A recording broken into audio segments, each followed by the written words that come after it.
আজও আমরা আলোচনা করব পূর্বে আমরা যে আলোচনা করেছি তারই ধারাবাহিকতায় আজও আমরা কথা বলবো মৃত্যু এবং আখিরাত নিয়ে। পূর্বেও আমরা কোরআনে কারীমের সূরাতুল বাকারা 28 নং আয়াতের ব্যাখ্যার সারসংক্ষেপ তাফসীর আমরা আলোচনা করেছিলাম।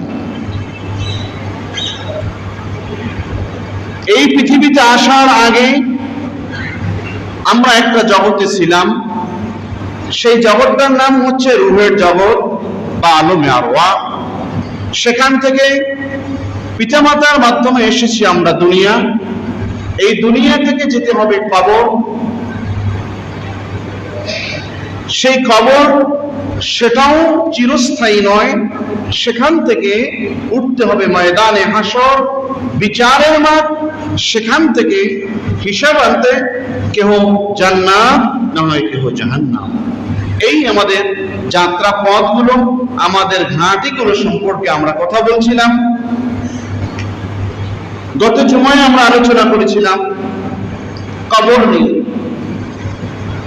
কবরে আল্লাহর বাধ্যগত বান্দাদের অবস্থাটা কেমন হবে এবং যারা আল্লাহর অবাধ্য হবে তাদের অবস্থাটা কেমন হবে, এই বিষয়ে আমরা কথা বলেছিলাম। কবরে কি কি প্রশ্ন করা হবে এবং আল্লাহর বাধ্যগত বান্দারা কিভাবে জবাব দেবেন এবং আল্লাহর অবাধ্য বান্দারা সেই কবরের প্রশ্নের জবাবে কি বলবেন এবং তাদের পরিণতিটা কি হবে, এই বিষয়ে আমরা পূর্বেই আলোচনা করেছি। কবরে আল্লাহ যারা অবাধ্য বান্দা তাদের জন্য আযাব হয়, তাদের জন্য কষ্ট হয়, তাদের জন্য অনেক সংকীর্ণ একটা অবস্থা হয়। কবরের মাটি তাদেরকে ভীষণভাবে চাপ প্রয়োগ করে, এরকম অনেক বর্ণনা হাদিসে এসেছে। আর যারা মুমিন বান্দা, আল্লাহর বাধ্যগত যারা বান্দা, তাদের জন্য আল্লাহ পাক কবরকে প্রশস্তময় করে দেয়, অনেক দীর্ঘ করে দেয়। সুবহানাল্লাহ। আর যারা আল্লাহর অবাধ্য বান্দা তাদের জন্য আল্লাহ পাক কবরটাকে সংকীর্ণ করে দেন। হাদিসের মধ্যে এসেছে, মুসনাদে আহমদের মধ্যেও হাদিস এসেছে, মিশকাতের মধ্যেও হাদিসগুলো বর্ণনা হয়েছে। আল্লাহ রাসূল বলেন, যারা আল্লাহর অবাধ্য বান্দা তাদের কবরের যে মাটি, সেই মাটি তাদেরকে এমন ভাবে চাপ প্রয়োগ করবে, এমন ভাবে সংকীর্ণ হয়ে আসবে যে এক পাশের হাড্ডি আরেক পাশের হাড্ডির সাথে মিশে যাবে। নাউযুবিল্লাহ। এরকম কঠিন পরিস্থিতি আল্লাহর অবাধ্য বান্দাদের হবে। হাদিসে পাকের মধ্যে এসেছে, আল্লাহর ওই সকল অবাধ্য বান্দাদের জন্য 99টা অজগর সাপ আল্লাহ কবরে নিযুক্ত করবে। কয়টা? 99টি। হাদিসের পূর্ব বলছি 99টি অজগর সাপ, বিষধর সাপ তাদের জন্য নিযুক্ত করা হবে। ওই সাপ ওই সকল অবাধ্য বান্দাদেরকে কবরে দংশন করতে থাকবে, কামড়াতে থাকবে, হাত্তা তাকুম আসা, যতদিন পর্যন্ত কিয়ামত সংঘটিত না হয়।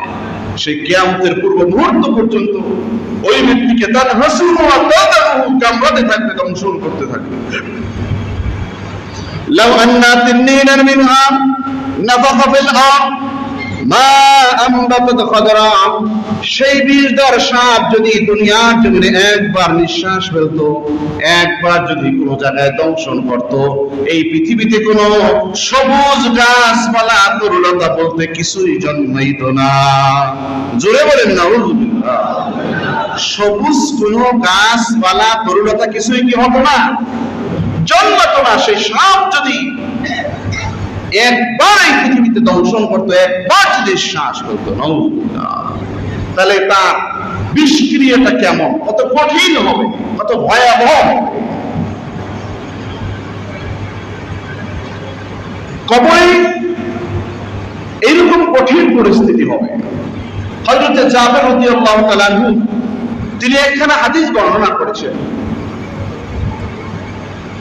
হযরত মুআয ইবনে জাবাল রাদিয়াল্লাহু তাআলা ইন্তেকালের পরে আল্লাহর নবী তার জানাজায় গেলেন। নবী করিম সাল্লাল্লাহু আলাইহি ওয়াসাল্লাম তার জানাজায় গিয়ে জানাজা সম্পন্ন করলেন, পর্যায়ক্রমে তার কাফনও সম্পন্ন করলেন। দাফনের পরে আল্লাহর নবী কবরের কাছ থেকে আর দূরে যাচ্ছেন না, দাঁড়িয়ে রইলেন। দাঁড়িয়ে তিনি প্রথমে সুবহানাল্লাহ তেলাওয়াত করতে শুরু করলেন। সুবহানাল্লাহ সুবহানাল্লাহ, আল্লাহর পবিত্রতা ঘোষণা করলেন। সাহাবায়ে কেরাম আল্লাহর নবীর সাথে এইভাবে তাসবিহ পড়তে শুরু করলো। এর কিছুক্ষণ পরে আল্লাহর নবী তাকবীর দিতে শুরু করলেন। আল্লাহু আকবার, আল্লাহু আকবার, আল্লাহু আকবার, এমনি ভাবে তাকবীর দেওয়ার পরে কিছুক্ষণ পরে সাহাবায়ে কেরাম আল্লাহ রাসূলকে জিজ্ঞেস করলেন, ইয়া রাসূলুল্লাহ, ইয়া হাবিবাল্লাহ, দাফনের পরেও এই সাহাবীর কবরের পাশে আপনি দাঁড়িয়ে রইলেন এবং প্রথমে আপনি সুবহানাল্লাহ তাসবিহ বললেন, এরপরে তাকবীর দিলেন, এর কারণ কি? আল্লাহ নবী বলেন, হে সাহাবায়ে কেরাম, এই সাহাবীকে কবরে রাখার পরে মাটিগুলো চেপে আসছিল, কবরটা সংকীর্ণ হয়ে আসতেছিল। আর আমরা যখন এখানে তাসবিহ পড়লাম এবং তাকবীর দিলাম, এরপরে আল্লাহ পাক তার কবরটাকে আর সংকীর্ণ করলেন না, বিস্তৃত করে দিলেন। যখন তাসবিহ পড়লাম এবং তাকবীর দিলাম, এর বদৌলতে আল্লাহ পাক মুআয ইবনে জাবাল রাদিয়াল্লাহু তাআলা কবরটাকে একেবারে বিস্তৃত করে দিলেন। যেভাবে সংকীর্ণ হয়ে আসছিল সেটা আল্লাহ বন্ধ করে দিলেন। সুবহান। এই হাদিস থেকে কি শিক্ষা বহন করেন? আমরা অনেক সময় মৃত্যু ব্যক্তির জন্য কবরের পাশে দাঁড়িয়ে দোয়া করতে চাই না। অনেকে আছেন এটাকে বিভিন্ন রকম এটাকে দেখে যে কবরের যে শোয়া আছেন, কবরে যাকে দাফন করা হয়েছে তার জন্য দোয়া করা যায় না, এরকম সমাজের মধ্যে অনেক বিভ্রান্তিও আছে। কিন্তু আল্লাহর নবী এই হাদিস থেকে কি প্রমাণিত? আল্লাহর নবী নিজেই কবরের পাশে দাঁড়াইলেন এবং মুআয ইবনে জাবাল রাদিয়াল্লাহু তাআলা আনহুর জন্য তিনি তাসবিহ পড়ে দোয়া করলেন, তাকবীর পড়ে দোয়া করলেন, যার বদৌলতে ওই সাহাবীর কবর যে সংকীর্ণ হয়েছিল সেটা আল্লাহ বন্ধ করে দিয়েছে। সুবহান। এখান থেকে আমাদেরকে শিক্ষা গ্রহণ করতে হবে। আমাদের পিতা মাতা, দাদা দাদি, নিকটজন, ভাই ব্রাদার, আত্মীয় স্বজন যারা কবরে শুয়ে আছে তাদের জন্য দোয়া করা উচিত। তাদের জন্য কি করা উচিত? যে কোনো তাসবিহ, তাহলিল, কোরআনের আয়াত, বিভিন্ন জিনিস আপনি পড়ে তাদের জন্য দোয়া করতে পারেন। তাদের জন্য কি করতে পারবেন? দোয়া করতে পারবেন। এতে কোনো অসুবিধা আছে? কোনো অসুবিধা নেই। মাইয়িতদের জন্য কবরের পাশে দাঁড়িয়ে দোয়া করা যায়। দোয়া করা এটা কোনো গুনাহ না, আর ওই মৃত্যু ব্যক্তির জন্য বিরাট এটা একটা ওসিলা, তার জন্য বিরাট একটা নিষ্কৃতি পাওয়ার একটা বিশেষ পথ। এই জন্য মাইয়িতদের জন্য, নিকটজনের জন্য, আপনজনের জন্য কবরের পাশে দাঁড়িয়ে একটু দোয়া করবেন। যদি কবরের কাছে যেতে নাও পারে, আপনার বাবার কবরের পাশে দাঁড়িয়ে দোয়া করার সুযোগ নাই, অনেক দূরে আছে, নামাজের পরেও তো একটু দোয়া করা যায়, যায় না? নামাজের পরেও দোয়া করতে পারে। বাবা মার জন্য আল্লাহ রাব্বুল আলামিন বিশেষ দোয়া শিক্ষা দিয়েছেন। দোয়াটা যেন কি? রব্বিরহামহুমা কামা রাব্বায়ানি সাগীরা।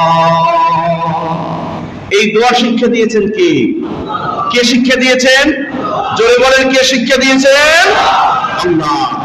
এই আয়াত কোরআনে আছে কি নাই? এই রব্বিরহামহুমা কোরআনে আছে না নাই? যদি পূর্বপুরুষদের জন্য, বাবা মায়ের জন্য যদি দোয়ার প্রয়োজনীয়তা না হতো তাহলে আল্লাহ এইটা শিক্ষা দিলেন কেন বলেন? আপনার বাবা মার জন্য দোয়ার প্রয়োজনীয়তা আছে বিধায় তো এই দোয়ার ব্যবস্থা কিয়ামত পর্যন্ত সব মানুষের জন্য আল্লাহ করে দিয়েছেন। সুবহান রব্বির হামহুমা, এটা দোয়া না? এই দোয়াটা শিক্ষা দিয়েছেন কে? যদি বাবা মার জন্য, পূর্বপুরুষদের জন্য যদি দোয়ার প্রয়োজন না হতো তাহলে কি এই দোয়া শিক্ষা দিতেন? তাহলে এটা প্রমাণ করে যে আসলেই পূর্বপুরুষদের জন্য, নিকটজন আপনজনের জন্য দোয়া করা কি উচিত, আল্লাহ শিক্ষা দিয়েছেন। সুতরাং আপনার আমার উচিত, আমার পূর্বপুরুষ যারা কবরে শুয়ে আছেন, অনেক সময় অনেক ছেলে সন্তানরা বাবা মাকে কবর দিয়ে আসে, বছরের পরে বছর যায়, মাসের পরে মাস যায়, যুগের পরে যুগ যায়, তাদের জন্য একটু দোয়া করার সুযোগ হয় না। আছে না নাই? আছে না নাই? বাবা মার জন্য দোয়াই করে না, দাদা দাদির জন্য দোয়া করে না, সুযোগ হয় না। ব্যস্ত আর ব্যস্ত, সম্পদের পাহারা দিতে দিতে, আপনার ব্যবসা বাণিজ্যের পাহারা দিতে দিতে আর সুযোগ হয় না বাবা মার কথা স্মরণ করা। অথচ আপনি যে ব্যবসা প্রতিষ্ঠান দেখেন, আপনি যে সম্পদের এখন রক্ষণাবেক্ষণ করেন, সেই সম্পদ হয়তো বাবা মার কারণেই পেয়েছে, ঠিক কিনা বলে? কিন্তু বাবা মা গত হয়ে গেলে আর মনে করে না, যতদিন বেঁচে থাকে ততদিনের সম্পদ পাওয়ার লোভে, সবাই না কতিপয় সম্পদ পাওয়ার লোভে স্বার্থের জন্য বাবা মাকে ভালোবাসে, পূর্বপুরুষকে ভালোবাসে। এরকম সমাজে আছে না নাই? আছে। স্বার্থ হাসিল হয়ে গেলে আর মনে করে না। এই জন্য আমাদের উচিত অন্তর দ্বারা আন্তরিকতার সাথে আল্লাহর দিকে তাকিয়ে পিতামাতাকে ভালোবাসা, পূর্বপুরুষদেরকে, মুরব্বীদেরকে মহব্বত করা, ভালোবাসা, এটা উচিত আমাদের, ঠিক কিনা বলে? যদি আপনি স্বার্থের দিকে তাকাইয়া ভালোবাসেন, সেই ভালোবাসা মূলত ভালোবাসা নয়। আর পিতামাতার জন্য দোয়া করাটা শিখিয়ে দিয়েছেন কে? এটা আল্লাহর নির্দেশনা আছে না নাই? সুতরাং আমরা বাবা মার জন্য দোয়া করবো, নিকটজনের জন্য দোয়া করবো, তারা দোয়া পাওয়ার যোগ্য হন না, আপনি দোয়া করবেন। সন্তান বাবা মার জন্য যদি দোয়া করে, ওই দোয়াটা আল্লাহ ফিরে দেয় না। এই দোয়াটা আল্লাহর কাছে সবচেয়ে পছন্দনীয়। আপনি অপরের দ্বারা দোয়া করাবেন, সেটাও ভালো, অনেক সময় আলেমদের মাধ্যমে দোয়া করানো হয়, সেটাও ভালো করান, কিন্তু নিজেও দোয়া করবেন আপনার বাবা মার জন্য। আপনি নিজেই করবেন না, শুধু অপর মানুষের দ্বারাই দোয়া করাবেন, সেটা হতে পারে না। আপনাকে নিজেকেও কি করতে হবে? দোয়া করতে হবে আপনার পিতামাতার জন্য, যিনি আপনাকে কষ্ট করে লালন পালন করেছেন, যারা আপনাকে না খেয়ে আপনার খাদ্যের ব্যবস্থা করেছেন, তাদের জন্য দোয়া করা আপনার আমার জন্য জরুরি। বাবাকে আমরা ভুলে যাই, কিন্তু ভুলে যাওয়া উচিত নয়। আল্লাহর যারা অবৈধ বান্দা, তাদের কবরে সংকীর্ণ হয়, তাদের কবরে আযাব হয়, কষ্ট হয়, এরকম অসংখ্য হাদিস এভাবে বর্ণনা আছে। আবার আল্লাহর বাধ্যগত বান্দা বা সামান্য কোনো ত্রুটির কারণে কবরে আযাব হচ্ছে, কিন্তু তার কোনো ভালো আমলের কারণে আল্লাহ কোনো সময় কবরের আযাবকে দূর করে দেন, মাফ করে দেন। সুবহান। ভালো কোনো আমলের মাধ্যমে কি করে? আল্লাহ মাফ করে দেয়, কবরে আযাব বন্ধ করে দেয়, নাজাতের ব্যবস্থা করে দেয়, হিসাবটাকে হালকা করে দেয়, ময়দানে হাসরে হিসাব হালকা করে আল্লাহ জান্নাত নসিব করে দেয়। সুবহান। এরকম অনেক নজির, অনেক দৃষ্টান্ত কোরআনে এবং হাদিসে আছে। যখন মানুষগুলো মারা যায়, তার সমস্ত আমলগুলো বন্ধ হয়ে যায়। সমস্ত আমল কি হয়ে যায়? বন্ধ হয়ে যায়। হাদিসে পাকের মধ্যে আসে, মুসলিম শরীফের হাদিস, হযরত আবু হুরায়রা রাদিয়াল্লাহু তাআলা আনহু তিনি বর্ণনা করেন, ইদা মাতাল ইনসানু ইনকাতা আনহু আমালু ইল্লা মিন সালাসা। আল্লাহ রাসূল বলেন, ইদা মাতাল ইনসান, যখন কোনো মানুষের মৃত্যু এসে যায়, ইনকাতা আনহু আমালুহু, তার সমস্ত আমলগুলো আল্লাহ বন্ধ করে দেয়। সমস্ত আমল কি করে দেয়? বন্ধ করে দেয়। ইল্লা মিন সালাসা, তবে তিনটা আমলের ধারা আল্লাহ পাক বন্ধ রাখেন না। তিনটা আমলের ধারা মৃত্যুর পরে ওই ব্যক্তি পাইতে থাকে। সুবহান। সব আমলের ধারাই আল্লাহ কি করে দেয়? বন্ধ করে দেয়। সব আমলের ধারা আল্লাহ কি করে দেয়? বন্ধ করে দেয়। কিন্তু কয়টা আমলের ধারা রাখে? কয়টা? ইল্লা মিন সালাসা, ইল্লা মিন সাদাকাতিন জারিয়া আও ইউনতাফাউ বিহি আও ওয়ালাদিন সালিহিন ইয়াদউ লাহু, তার মধ্যে এক নম্বরে হচ্ছে সদকায়ে জারিয়া।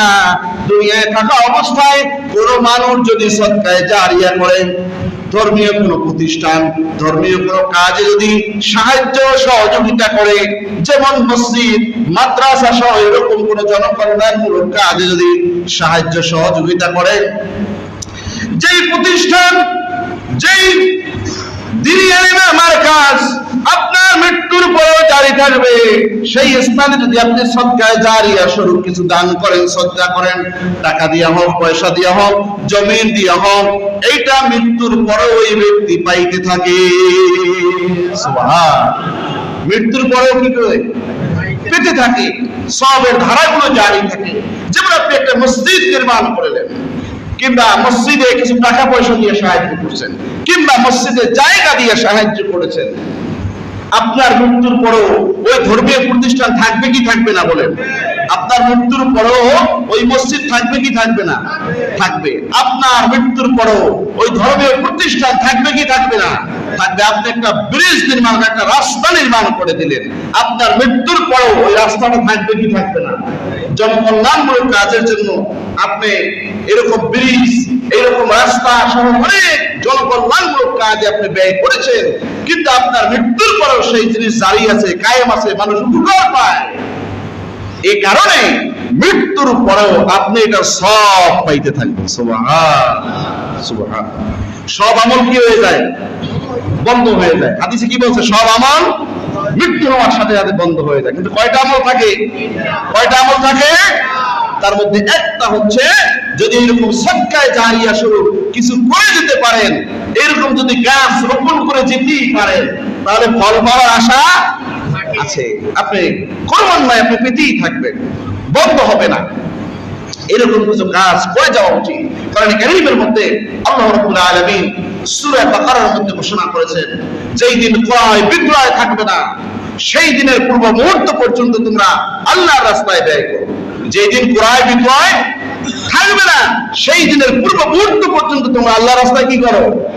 ব্যয় করো। অর্থাৎ কোন দিন ক্রয় বিক্রয় থাকবে না? কিয়ামতের দিন। ময়দানে হাসরের দিন তোমরা ক্রয় বিক্রয় থাকবে বলেন? থাকবে না। তাহলে আল্লাহ বলছে যে কিয়ামতের পূর্ব মুহূর্ত পর্যন্ত আল্লাহর রাস্তায় কি করো? ব্যয় করো, দান করো। লা বাইউন ফিহি ওয়ালা কুল্লাতুন ওয়ালা শাফাআ ওয়াল কাফিরুনা হুমুয যালিমুন। কোরআনে আসছে সূরা বাকারা। তাহলে বলছে যেদিন ক্রয় বিক্রয় থাকবে তার পূর্ব মুহূর্ত পর্যন্ত আল্লাহর রাস্তায় কি করো? ব্যয় করো। এখন আপনি কি কিয়ামত পর্যন্ত থাকবেন? যেই দিন ক্রয় বিক্রয় থাকবে না, সেই দিন পর্যন্ত আপনি থাকবেন? তাহলে কিভাবে দান করবেন? কিভাবে এই আয়াতের উপরে আমল করবেন? এই আয়াতের উপরে আমল করার এই যে পথগুলো আমি বললাম, যদি সদকায়ে জারিয়া শুরু, আপনি যদি এরকম কোনো ধর্মীয় প্রতিষ্ঠান, ধর্মীয় কোনো কাজে, জনকল্যাণমূলক কাজে যদি সাহায্য সহযোগিতা করতে পারেন, তাহলে কিয়ামত পর্যন্ত সব পাওয়ার কি আছে? আশা আছে। সব পাওয়ার কি আছে? আশা আছে। এই পথ আছে। এই পথগুলো অবলম্বনের মাধ্যমে আমরা কিয়ামত পর্যন্ত সব পেতে পারি।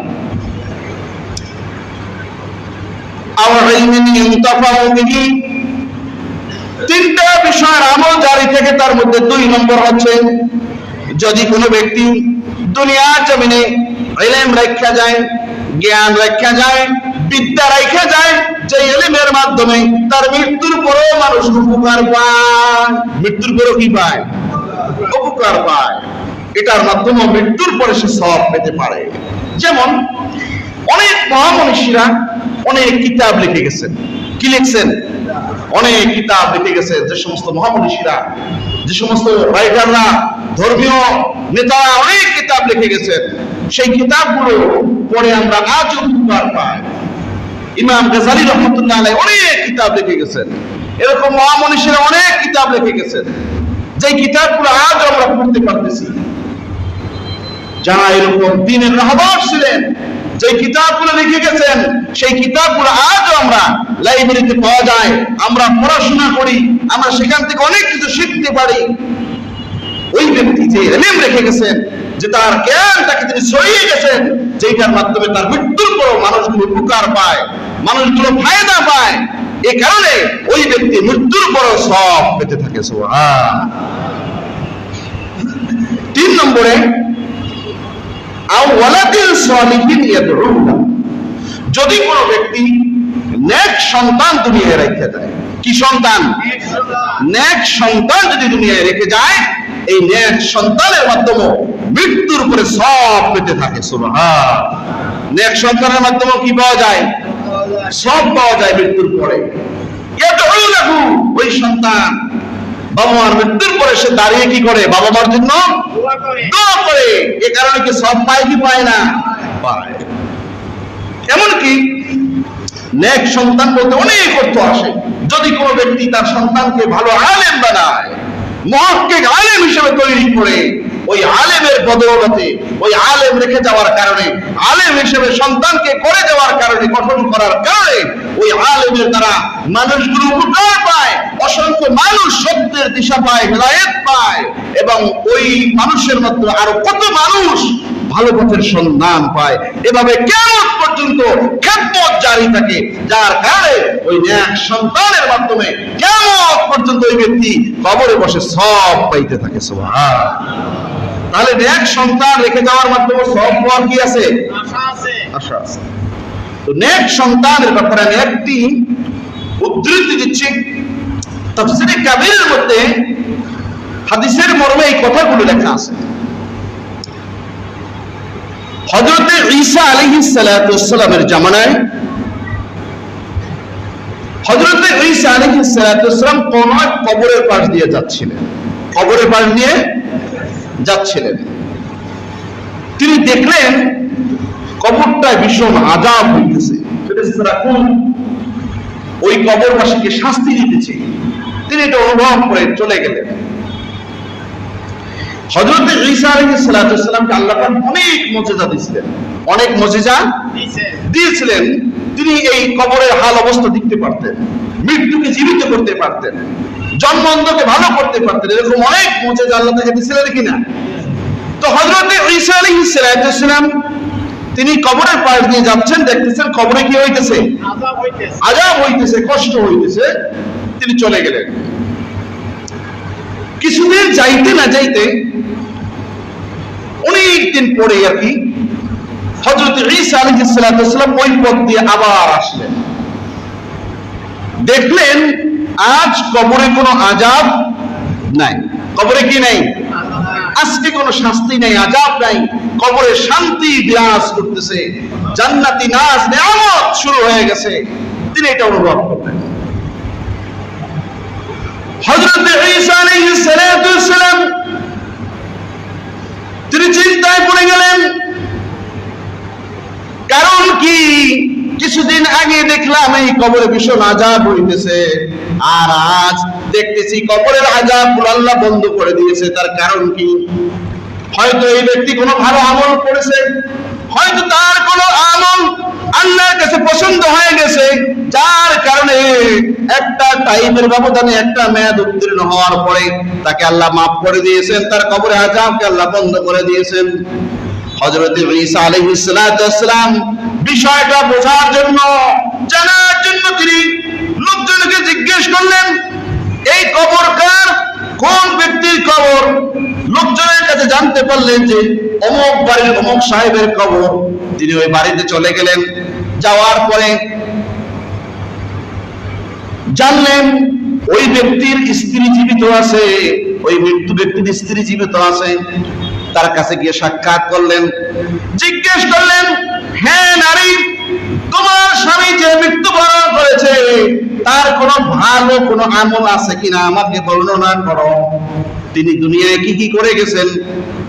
বলছে কোনো কিছু দেখি না। বলছে মৃত্যুর আগেও কোনো কাজ করেছে কিনা তোমার মনে পড়ে কিনা? ওই নারী বলল, হ্যাঁ আল্লাহর পয়গম্বর, হ্যাঁ আল্লাহর নবী, আমার বেশি কিছু মনে পড়ে না। তবে মৃত্যু যখন হবে তার পূর্বে আমি গর্ভবতী ছিলাম। কি ছিলাম? গর্ভবতী ছিলাম, আমার পেটে সন্তান ছিল। তিনি যখন জীবিত ছিলেন, অসুস্থ ছিলেন, তখন আমাকে কিছু ওসিয়ত করে গেছেন। তার মধ্যে একটা ওসিয়ত ছিল যে তোমার গর্ভে যদি ছেলে সন্তান জন্মগ্রহণ করে তাহলে তুমি এই সন্তানকে কোরআন শিখাবে, হক্কানি আলেম বানাবে, আলেমদের কাছে কাছে পাঠাবে এই ওসিয়ত আমাকে করে গিয়েছিল। আর আমি কয়েকদিন হয় মাত্র আমার সন্তানটা একটু বড় হয়েছে, এই সন্তানকে আমি এই পার্শ্ববর্তী এক আলেমের কাছে পাঠিয়েছি, তার কাছে কোরআন পড়তে দিয়েছি। কিতাবের মধ্যে লেখা আছে ওই আলেমের কাছে যে পাঠানোর কারণে এই ছোট্ট বাচ্চা কর্জা মুখে যখন প্রথম দিন বিসমিল্লাহির রহমানির রহিম পড়তে শুরু করেছে, বিসমিল্লাহির রহমানির রহিমের মধ্যে আল্লাহ পাকের নাম আছে, যখন এই ছোট্ট বাচ্চা বিসমিল্লাহির রহমানির রহিম বলল, আল্লাহর নাম উচ্চারণ করলো, আল্লাহ পাক আর সহ্য করতে পারলেন না, আল্লাহ পাক ওই শিশুর বাবার কবরে আযাবকে আল্লাহ মাফ করে দিয়েছে।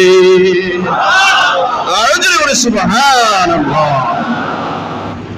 দুনিয়ার জমিনে যদি কোনো ব্যক্তি এরকম নেক সন্তান রেখে যায়, তারপরও কবরে শান্তি পাওয়ার আশা আছে কি নাই?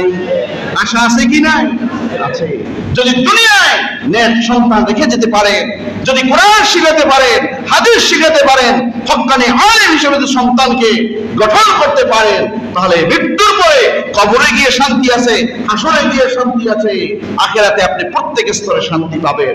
আর যদি এই আমলগুলো না করা হয়, তাহলে শান্তি পাওয়ার আশা নেই। মৃত্যুর পরে কয়টা আমল জারি থেকে?